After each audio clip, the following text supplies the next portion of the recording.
Hello and welcome to the AdTech Heroes podcast. In today's episode, we're going to talk about programmatic and bid shading, and I'm delighted to be joined by Jeremy Fain. Jeremy is the CEO and co-founder of Cognitiv.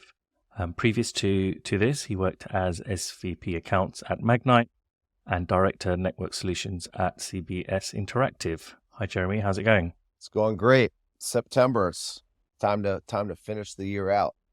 I think for a lot of companies, this is when things start to get serious, right? Or is it the same for Cognitiv and where you're at now? Is the bulk of business done in Q4?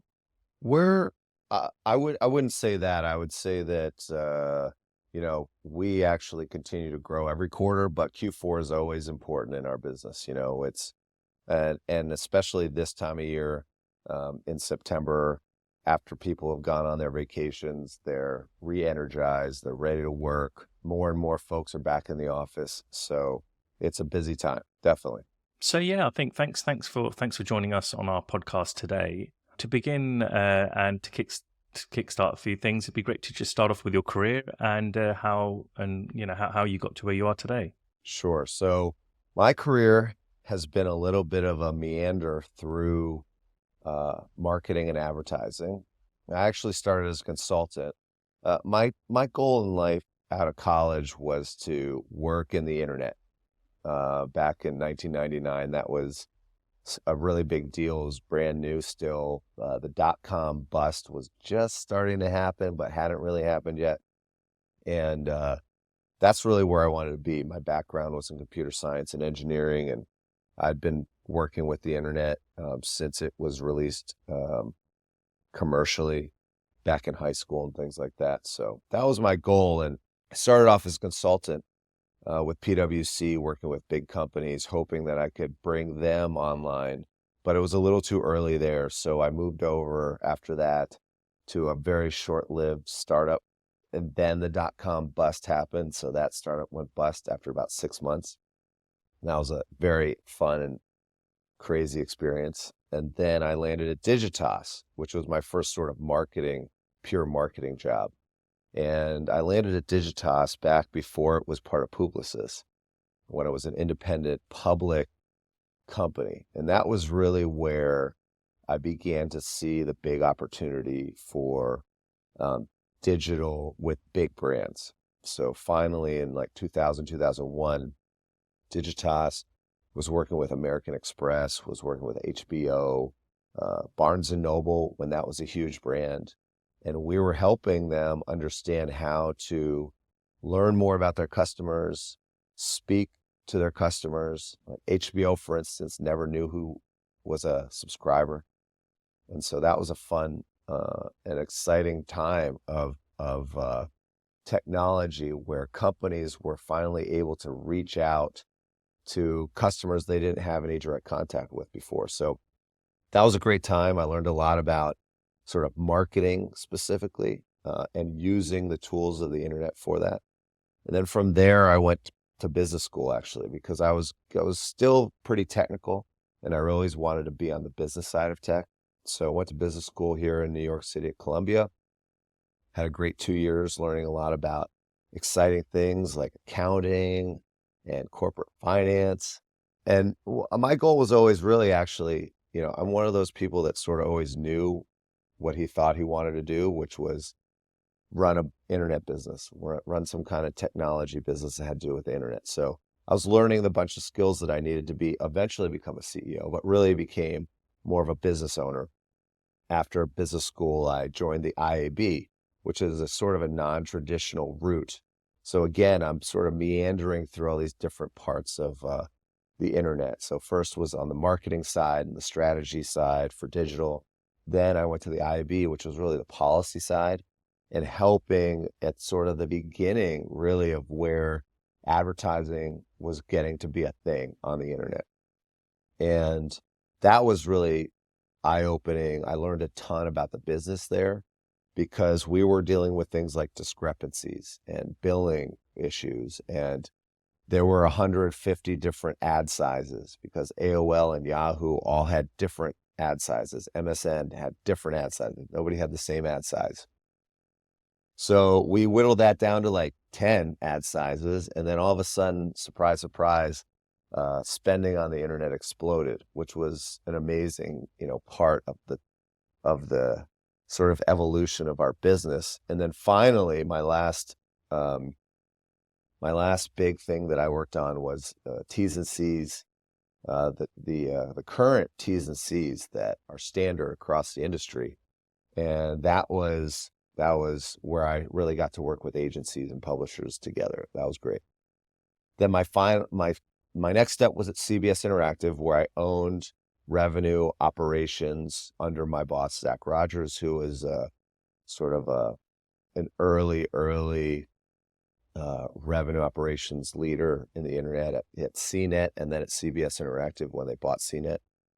And after that, I moved over to Rubicon Project, because part of my job at CBS was launching the first sort of premium programmatic exchange. Back then, that's what we called it. Now it's just an SSP, an SSP account. But CBS was one of the first major premium publishers to go into programmatic. And through that process, I learned a lot about what programmatic was, thought it was very exciting and sort of the newest, biggest thing in advertising. Sort of saw the writing on the wall, and Rubicon Project, which is now Magnite, recruited me. And from there learned, sort of was at the beginning of the programmatic industry, learned everything there was to know about programmatic. Our SSP grew up with programmatic. We saw all of the DSPs come and go and evolve. And it was a great place for me to really understand how DSPs and advertisers worked. And then finally, after we went public, I stayed on another year when Rubicon Project went public, which is an incredible experience, and decided that I wanted to get back together with my elementary school friends and started Cognitiv. And by that time, I felt like, because of my career in both marketing on the buy side, media on the publisher side, AdTech in the middle, I had, hopefully, knock on wood, skills to sort of start this company and understand all the different sides involved. So it's been a fun and exciting career for me. And that's where we are today. We're Cognitiv 8 years after we started it. And I did start it with my friends from elementary school. We've known each other since we were 10. They come from outside of AdTech, which has been really important for us because we're sort of reinventing a piece of the buying puzzle. And their sort of knowledge has been key to that. Yeah, I think that journey is amazing, isn't it? You've kind of identified very early on that you want to do your own thing, and then you've put those steps into place and built those foundations, like step by step, I'm guessing, right? And then, if anything, it then kind of, you went full reverse and caught up with your old pals from school growing up, and then, bringing them into the fold. So what would your advice be for people that, I suppose, are starting the industry, have these ideas, thinking of doing things themselves? Do you so much think they need to have that well-rounded approach and really understanding the tech side, the revenue, the finance side, the marketing side? Do you think they need to be kind of well-rounded individuals, or do you think they can just bring in people with those expertise as well? So I would say, first of all, I'm a non-traditional entrepreneur in that I don't have a very high risk profile. Usually entrepreneurs are big risk takers. I'm more of a calculated risk kind of guy. The types of gambling I do in Vegas, it's sort of the more the better your odds are, that kind of game. I like those games. So for me, it was really, I said, look, originally I wanted to start up a website and make money off of advertising. It's a general idea. And that's one of the reasons I actually joined the IAB, because I was like, I actually have no idea how to do that. And the IAB will introduce me to every head of sales of every major publisher, every CFO, every science person, everybody that's building these businesses and running these businesses. So I'll learn how to do that. So it was sort of like going back to school. And I thought that was very expedient. In the end, I think I'm I am an engineer at heart too. So I like to figure out why a problem is a problem and how to fix it. So that's me. But what I'd like to say, if anyone's listening to this that is interested in doing what I'm doing, the thing that I would say about me from a tale is that I sort of am proof that you don't have to have a linear path in your career. I think that you can take something from each of your experiences and move a little bit sideways in our industry. And you don't have to take a pay cut. I'll be honest about that. I didn't take pay cuts to make these moves, generally speaking. But I was able to sort of see what I had learned from one job and say, okay, I can apply this to a new part of the business. So I guess what I would say is if you don't love exactly what you do, but you think the business is a great business to be in the industry, you can move to the side and keep moving forward with your career instead of feeling like you have to move back and start over. So it isn't like a one size fits all approach, right? Like you said, you shouldn't have to take a pay cut. You shouldn't have to go the usual, or what we think is quote unquote usual route into entrepreneurship. So yeah, I think that's really good advice for the people that are breaking through the industry. And a lot of people have ideas, right? You just need to go to some events or catch up over beers with friends, and people have ideas. It's, I suppose, about implementing them and going through with them, right? And kind of sticking to it as well. Yes, and I do have to say, though, that having the right partners is extremely important. And you'll hear this from every VC. You'll hear this from anybody who started a company, that the skills are important, like bring in the people with the right skills that you don't have, but it still has to be the right people. The personalities have to be the same. In our company, not only have we known each other forever and sort of gone through sort of the trust exercises that kids do, which is like, all the petty little stupid things that happen in elementary school, middle school, and high school. Who are you dating? Who do you like? Who are our friends? Those kinds of things. But also professionally, Aaron, who's our chief science officer, and Mark, who's our chief technology officer, I'm the CEO. We really have distinct lanes, and we really respect each other's lanes. Like, I can't do what Aaron does. He's a PhD neuroscientist with a Stanford undergrad and an MIT PhD. Like, I know that that's not me. Mark is the consummate engineer. He was the youngest certified Microsoft engineer at the time in the mid 90s. He got it during college, and he's been an engineer forever. That is his passion. That is like, nobody is better than he is at engineering, at software engineering. And they really don't want to do contracts and sales and all those things that I enjoy doing. So we have a mutual respect, which is really helpful. I see a lot of companies start with two people that are business people or two people that are science people. And that often leads to some big disagreements and problems. So we're lucky we don't have friction like that. I would say that is pretty important.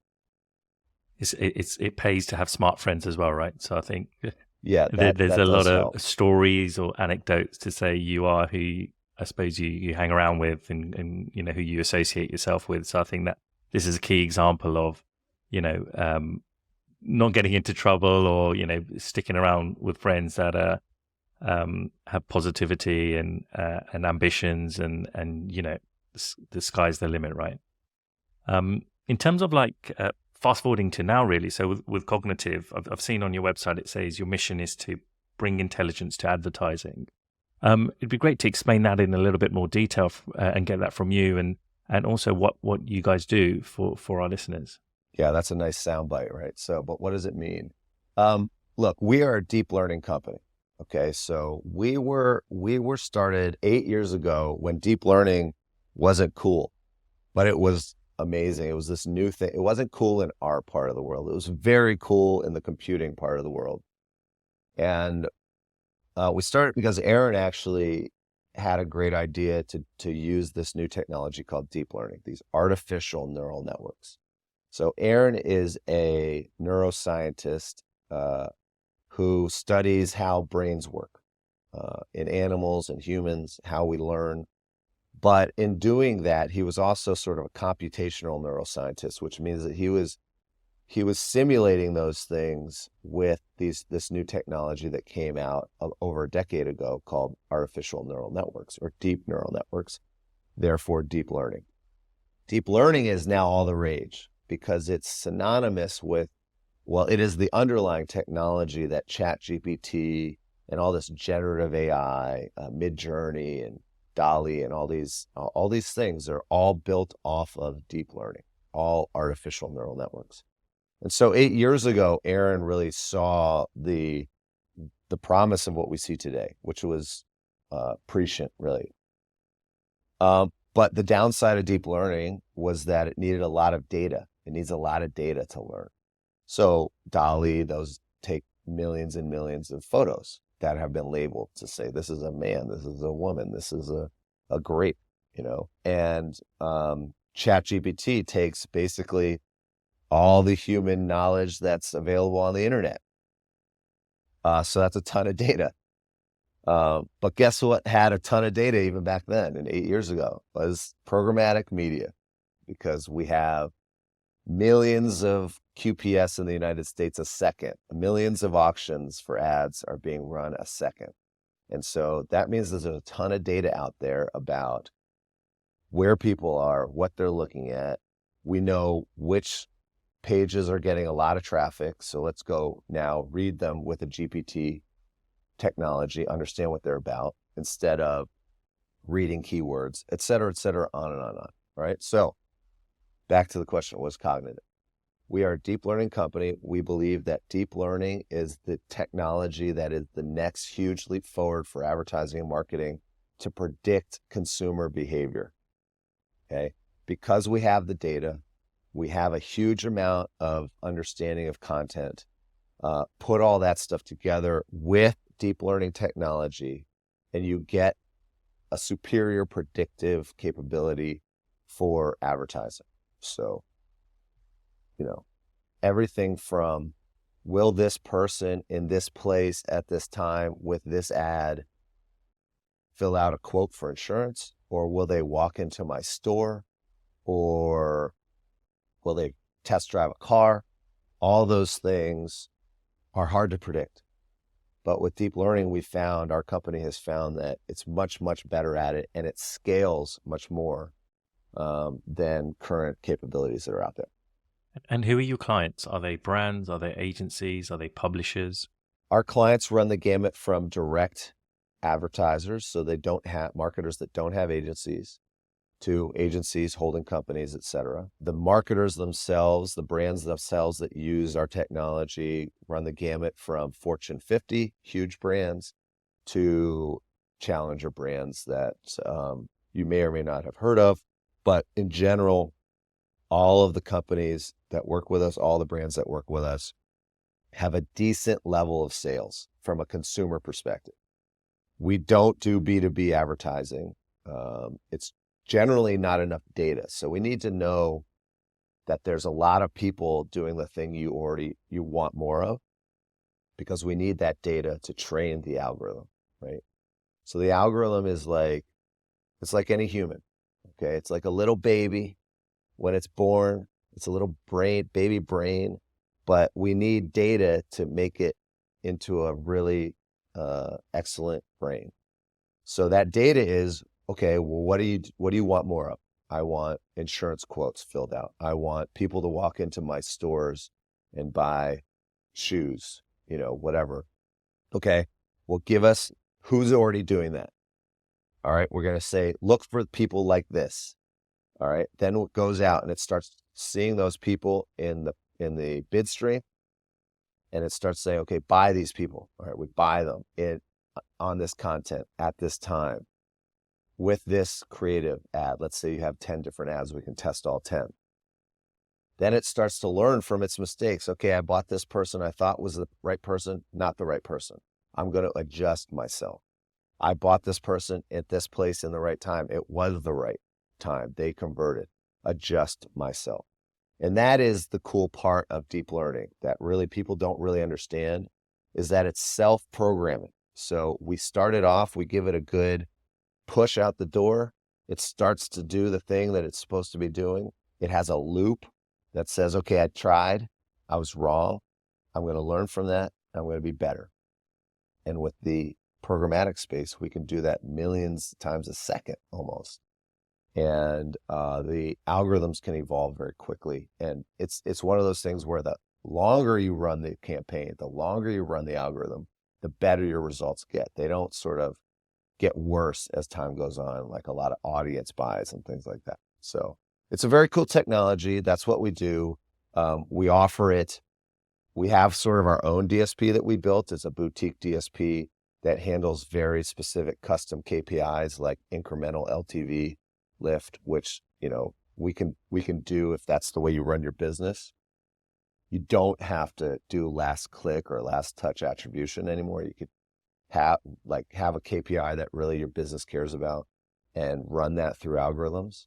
Or you can get your algorithms run through any DSP using a private marketplace, a deal ID. So we actually have now integrated with the SSPs and push our algorithms through deal IDs in real time, which is really cool. So we're curating impressions in real time for a client that wants to use the Trade Desk or DV360 or any of those folks, Yahoo, et cetera.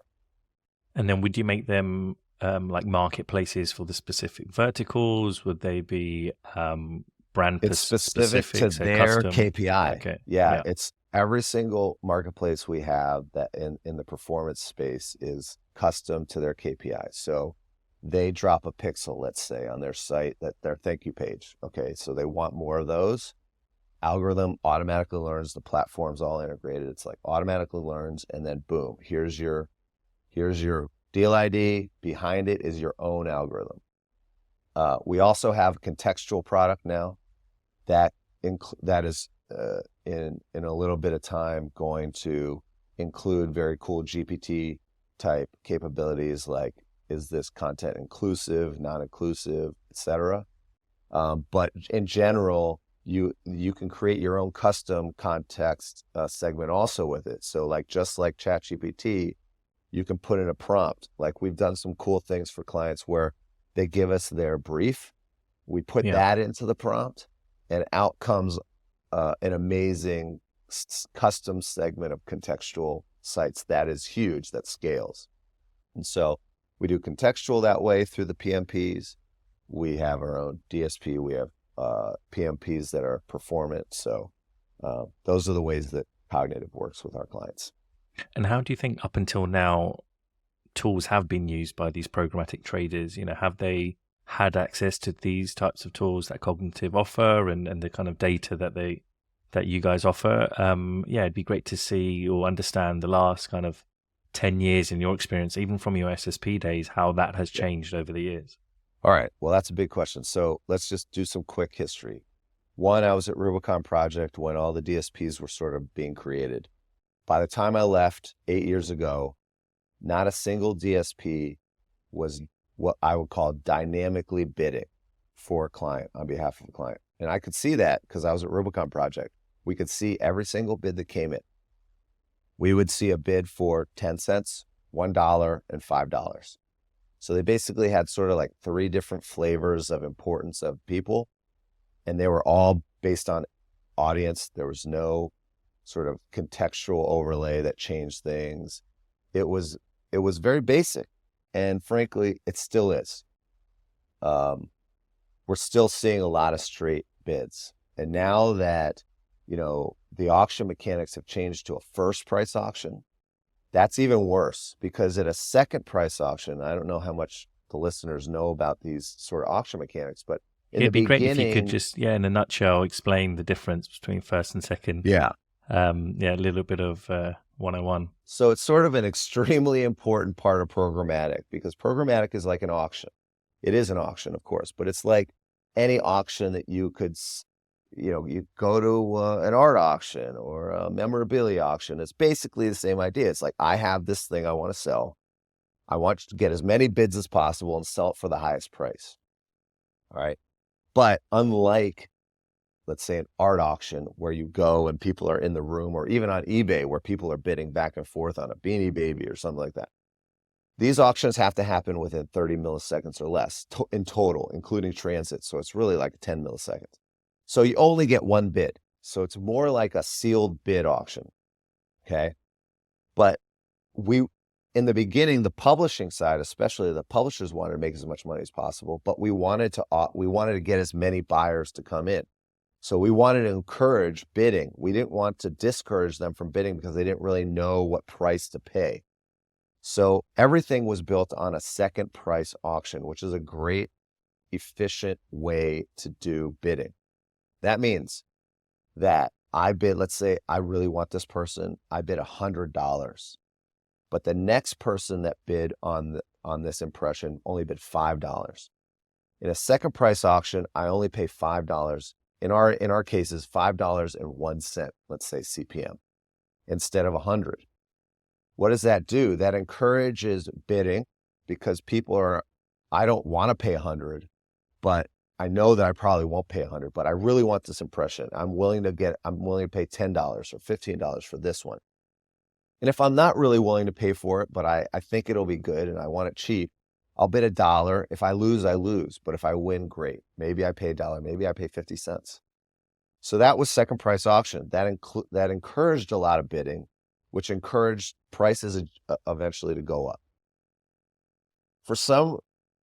Well, I know there's reasons, but it's like it would take forever to explain them. Basically, over time, after header bidding was created, which is a whole nother thing, somebody thought it would be a good idea to pitch everybody and say, well, second price auctions with header bidding are so obscure now, and I don't understand am I actually paying a discount? Did I actually pay a second price? Was there a floor put on me? And et cetera, et cetera. It's non-transparent, yada, yada. So they're like, oh, let's move to a first price auction. Okay. First price auction is what you bid is what you pay. Okay. Sounds okay, but you got to be really smart about what you're bidding now. Like instead, I could just bid $100. That's a dumb bid, but I'm not going to pay it and I'm not worried about it. But now I have to know, was it worth $5 or is it worth $1? Is it worth $2? Is it worth $2.50? But nobody has technology that does that. None of the majors have basically that kind of dynamic pricing capability. They have programmable bidders a little bit, like the Trade Desk has bid factors, things like that. But in real time, it's really not adjusting its bid based on all the things that you're looking at.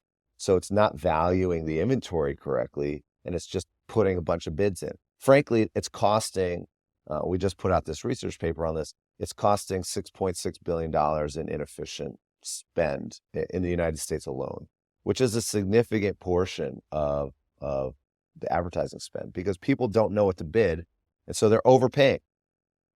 And that so, I mean, is the publisher's happy, no? Is that the case where the publishers are happy and the agencies and brands are not? The publishers are doing much better, which is great. We want a healthy ecosystem, and the publishers have a hard enough time at it. But really, the marketers could be using their budget. I'm not saying, don't use the budget you have. Use it better. Use it more effectively. Pay $15 here when it's the right $15, but pay 10 cents here. Don't pay $5 for everything. And that's sort of where we are right now, which is creating a lot of waste and not really good tool for traders, getting back to the original question, right? So traders today don't have a lot of tools. The auction has become very complicated because it's first price. So winning the auction when you need to win it is hard because your tools are basically bidding $5. But sometimes you really need to pay $15. And sometimes you really shouldn't pay $5. And so performance is suffering. It's very hard to scale performance. It's very hard for the traders to move with things as they change. Every time they launch new creative, it works differently. It works in different contexts. And it's just, I think that it's very hard to be a trader these days. And folks are really looking for something to automate a lot of the problems that they're trying to solve. Definitely. And I think you made a few good points there in terms of how things now have have changed, and I think what you would think a trader would look to is the market to dictate what the price is, right? And with first price auction, you can't really go to the market unless you physically go and speak to all the media owners out there. I think that's where I think contextual plays a big part now, right? Because before it was a lot of data, third-party cookie data applied. So I think it made the market a little bit more murky, whereas now you would think, a bit more research, understanding contextual segments, understanding the types of publishers you'll be serving on, the unique products that each media owner might bring to the table, then you can probably build out an understanding. But there's no tools for that, right, Jeremy? It's pretty much anecdotal, going out and having those conversations in market. It's very hard for you to set that up on every website, but every page is different. Every user on those websites is different. And that's really the problem, because we have always talked about the right person in the right place at the right time with the right message, right? That is what marketing is. We say that all the time. How many times I've heard that, trust. Right?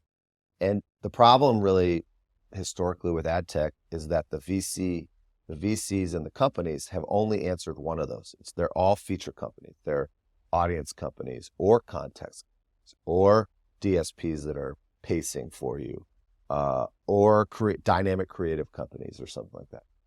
None of them sort of are answering the question all at once with an impression. If you think about that, like, let's say the audience company says, buy this person.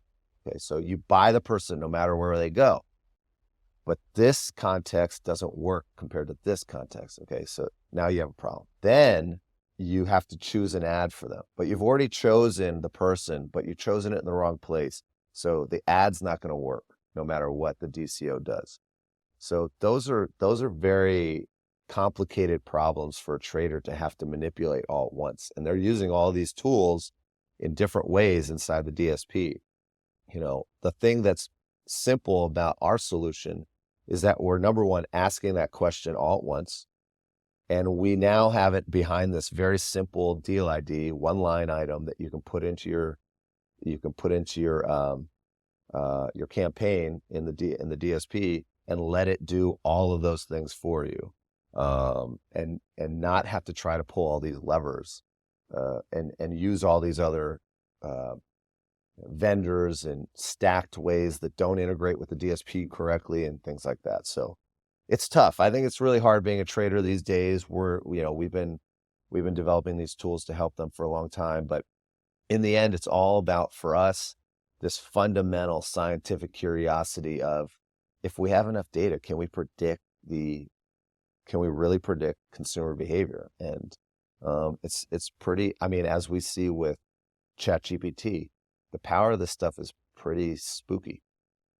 And it's all automated, which is, makes good business, I would say.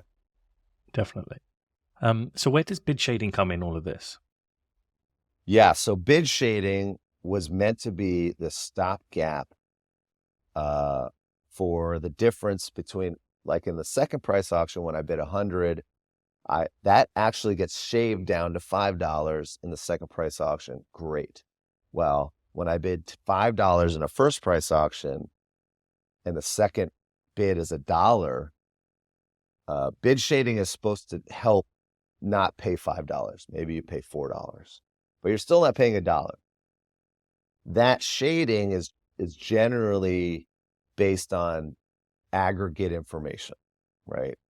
Impressions like this don't pay $5, they pay $4. Or we know how the auction went as an SSP, and we'll give back some discount to make you feel better, but we'll take percentages, right? And so it's become this tool that just sounds good, because it's like, oh, you won't pay $5, you pay $4.